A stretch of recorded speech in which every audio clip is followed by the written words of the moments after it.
नमस्कार विद्यार्थी मित्रांनो. तर आपण आज टाइप्स ऑफ प्लॅनिंग म्हणजेच नियोजनाचे प्रकार हा अभ्यासक्रम शिकणार आहोत. यामध्ये नियोजनाचे प्रामुख्याने 3 प्रकार पडतात. एक म्हणजे स्वरूपानुसार नियोजनाचे प्रकार, त्यामध्ये प्रशासकीय नियोजन आणि कार्यकारी नियोजन. त्यानंतर कालावधीनुसार नियोजनाचे प्रकार, त्यामध्ये दीर्घकालीन नियोजन, अल्पकालीन नियोजन आणि मध्यमकालीन नियोजन. त्याचबरोबर उद्देशानुसार नियोजनाचे प्रकार, त्यामध्ये आर्थिक नियोजन आणि नफ्याचे नियोजन. अशा प्रकारे नियोजनाचे प्रमुख 3 प्रकार आहेत आणि त्या 3 प्रकारामध्ये प्रत्येकी 2-2 प्रकार पडतात. म्हणजे प्रामुख्याने नियोजनाचे सर्वसाधारणपणे 6 प्रकार आपल्याला सांगता येईल. तर कोणकोणते? तर स्वरूपानुसार प्रशासकीय नियोजन आणि कार्यकारी नियोजन, त्याचबरोबर कालावधीनुसार अल्पकालीन नियोजन आणि दीर्घकालीन नियोजन, आणि त्यानंतर उद्देशानुसार आर्थिक नियोजन आणि नफ्याचे नियोजन. असे नियोजनाचे प्रकार आहेत. तर आपण ते पाहूया. कारण व्यवसायाच्या वेळेनुसार, गरजेनुसार व्यवसायाला वेगवेगळ्या प्रकारचे नियोजन करावे लागते. जशी व्यवसायाची परिस्थिती आहे त्याप्रमाणे व्यवसायामध्ये वेगवेगळ्या प्रकारचे नियोजन करावे लागतात. आणि त्या दृष्टीने व्यवसायासमोर ज्या काही अडचणी येतील त्या अडचणी सोडवण्यासाठी अशा प्रकारच्या वेगवेगळ्या प्रकारच्या नियोजनाचा अवलंब व्यवसायामध्ये केला जातो. तर यामध्ये सगळ्यात पहिल्यांदा नियोजनाचा प्रकार तो म्हणजे स्वरूपानुसार नियोजनाचे प्रकार. तर यामध्ये एक प्रशासकीय नियोजन, त्याला आपण ॲडमिनिस्ट्रेटिव्ह प्लॅनिंग असं म्हणू शकतो. प्रशासन म्हणजे ॲडमिनिस्ट्रेशन आणि व व्यवस्थापन मॅनेजमेंट, या दोन्ही संकल्पना वेगवेगळ्या आहेत. प्रशासन धोरण ठरवते व व्यवस्थापन त्या धोरणाची अंमलबजावणी करत असते.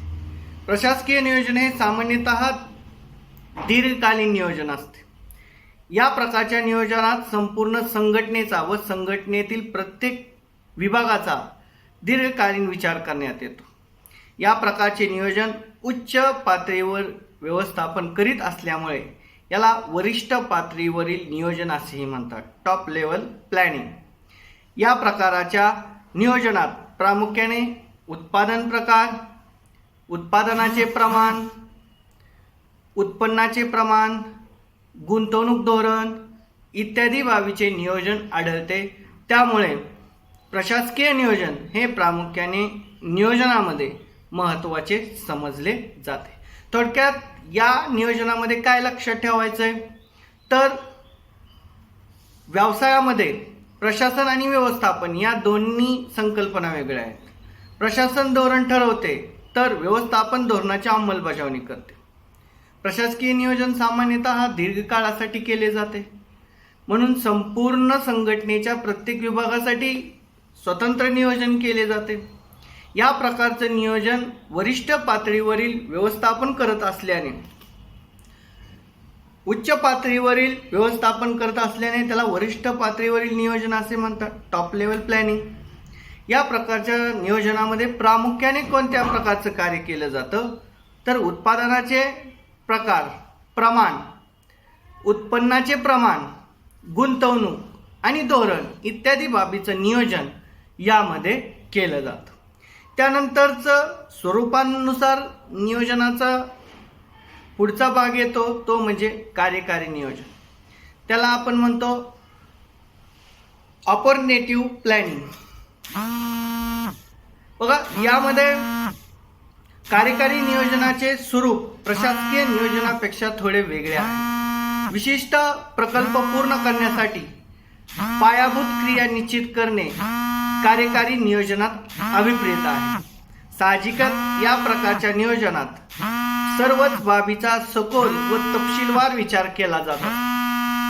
त्यासाठी विशेष तज्ञाची मदत घेतली जाते. संघटनेने ठरवलेल्या धोरणाची अंमलबजावणी करण्याची जबाबदारी कार्यकारी नियोजनाची असते.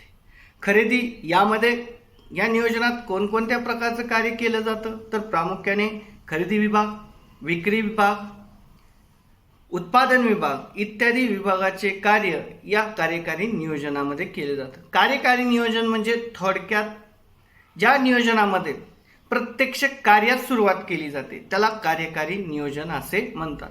म्हणजे प्रशासकीय नियोजनापेक्षा हे नियोजन जरा थोडं वेगळं आहे, म्हणून त्याला कार्यकारी नियोजन असं म्हटलेलं आहे. कारण प्रत्यक्ष कार्याचा संबंध यामध्ये येतो, त्यामुळे त्याला कार्यकारी नियोजन असे म्हणतात. त्यानंतर पुढे कालावधीनुसार नियोजनाचे प्रकार. यामध्ये 1 दीर्घकालीन नियोजन, त्यानंतर 2 अल्पकालीन नियोजन आणि मध्यमकालीन नियोजन पण असतं, पण सिलेबसमध्ये नाही, पण मी तुम्हाला सांगणार आहे. तर सर्वात पहिल्यांदा दीर्घकालीन नियोजन. व्यवसायाची उद्दिष्टे पूर्ण करण्यासाठी बऱ्याच घटकाचा विचार करावा लागतो, त्यासाठी दीर्घकालीन नियोजन केले जाते.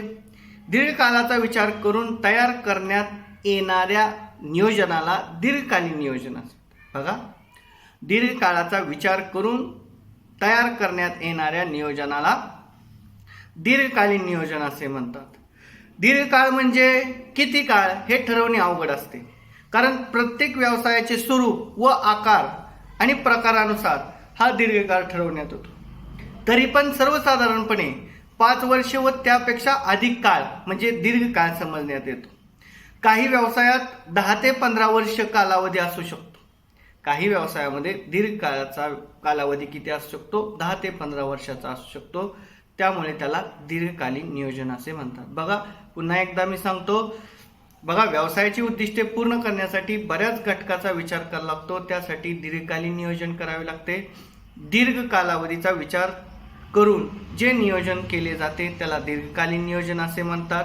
दीर्घकाळ म्हणजे नक्की किती काळ हे ठरवणे थोडेसे कठीण आहे. म्हणजेच व्यवसायाचे स्वरूप व आकारानुसार हा दीर्घकाळ ठरवण्यात येतो. तर पण सर्वसाधारणपणे 5 वर्ष व त्यापेक्षा अधिक काळ म्हणजे दीर्घकाळ समजला जातो. काही व्यवसायात 10 ते 15 वर्ष हा कालावधी असू शकतो. त्यानंतर पुढे मध्यमकालीन नियोजन. बघा, मध्यमकालीन नियोजन हे सर्वसाधारणपणे 2 ते 3 वर्षाचं असतं. मध्यमकालीन नियोजन कसं असतं? 2 ते 3 वर्ष. म्हणजे मध्यम काळाचा विचार करून जे नियोजन केलं जातं त्याला मध्यमकालीन नियोजन असे म्हणतात. सिलेबसला नाही तरी पण मी तुम्हाला शिकवतोय. दीर्घकाळ आणि अल्पकाळ यांच्यातील दुवा म्हणून मध्यमकालीन नियोजन कार्य करत असतं. मध्यमकालीन नियोजन हे दीर्घकालीन नियोजनापर्यंत जाण्यासाठी अल्पकालीन नियोजनाला काय करत असतं? मदत करत असतं. त्यानुसार मध्यमकालीन नियोजन केलं. म्हणजे सर्वसाधारणपणे मध्यम काळ विचारात घेऊन जे नियोजन केलं जातं त्याला मध्यमकालीन नियोजन असे म्हणतात. त्यानंतर अल्पकालीन नियोजन. नजीकच्या भविष्यकाळात एखादी अपेक्षित प्रक्रिया साध्य करण्यासाठी करावे लागणारे नियोजन म्हणजे मध्यमकालीन नियोजन होय.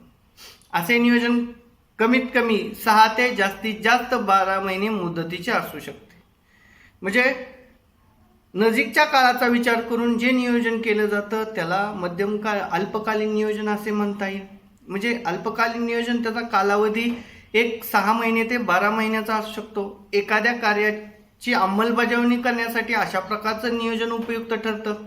दीर्घकालीन नियोजनापेक्षा या नियोजनात लवचिकता जास्त आढळते. कारण हा काळ अल्पकाळ असतो. अल्पकाळामध्ये वेगवेगळ्या प्रकारचे बदल करता येतात. त्यामुळे दीर्घकाळापेक्षा या अल्पकालीन नियोजनामध्ये लवचिकता जास्त आढळते.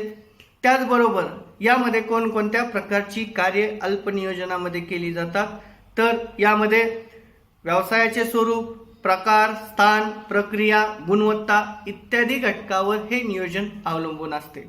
म्हणजे या ठिकाणी आपण कालावधीनुसार नियोजनाचे प्रकार पाहिजे. प्रमुख यामध्ये दीर्घकालीन नियोजन आणि अल्पकालीन नियोजन आहे, परंतु त्यामध्ये मध्यमकालीन नियोजन पण असतं, म्हणून तुम्हाला जास्तीचा भाग मी सांगितला. त्यानंतर पुढे उद्देशानुसार नियोजनाचे प्रकार. त्यामध्ये उद्देशानुसार नियोजनाचे प्रकार. त्यामध्ये आर्थिक नियोजन. त्यामध्ये कोणतं नियोजन? आर्थिक नियोजन. कोणत्याही व्यवसायाची सुरुवात ही आर्थिक घटकांमध्ये होत असते किंवा आर्थिक घटकानुसार होत असते, त्यामुळे आर्थिक घटकाला जास्त महत्त्व आहे. व्यवसायाच्या आर्थिक बाजूकडे पुरेसे लक्ष गेले नाही तर नियोजनाला काहीच अर्थ राहत नाही.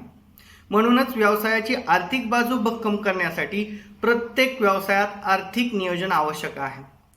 यामध्ये व्यवसायात किती भांडवल लागेल, ते मिळवण्याचे मार्ग, त्यांचा व्यवसायासाठी कोणत्या पद्धतीने वापर करावायचा इत्यादी घटकाचा विचार करून ज्यावेळेस नियोजन केलं जातं त्याला आर्थिक नियोजन असे म्हणतात. थोडक्यात विद्यार्थी मित्रांनो, आर्थिक परिस्थितीचा विचार करून ज्यावेळेस नियोजन केलं जातं त्याला आर्थिक नियोजन असे म्हणतात. कारण कोणताही व्यवसाय हा अर्थपुरवठ्याशिवाय अपूर्ण आहे. अर्थपुरवठ्याशिवाय कोणताच व्यवसाय प्रगती करू शकत नाही. त्यासाठी आर्थिक बाबी संबंधी जे नियोजन केलं जातं त्याला आर्थिक नियोजन असे म्हणतात. त्यानंतर पुढे नफ्याचे नियोजन. उद्देशानुसार नियोजनातील दुसरा प्रकार आहे नफ्याचं नियोजन. कोणत्याही व्यवसायात नफा मिळवण्याच्या उद्देशाने स्थापन केलेला असतो. म्हणजे कोणताही व्यवसायाचा उद्योजक असेल, व्यवसायाचा मालक असेल, प्रत्येक व्यवसाय उभा करणारा हा प्रमुख उद्देशाने, नफा मिळवण्याच्या प्रमुख उद्देशानेच स्थापन केलेला असतो. आणि नफा मिळवणे हे व्यवसायाचा प्रमुख हेतू असतो. व्यवसायाचा नफा हा अनेक घटकावर अवलंबून असतो. नफ्याचे नियोजन हे पूर्वानुमानावर अवलंबून असते. त्यामुळे भविष्य काळाशी संबंधित वेगळे विचार करून व्यवसायाला जास्तीत जास्त नफा मिळवण्यासाठी नफ्याचे नियोजन करावे लागते.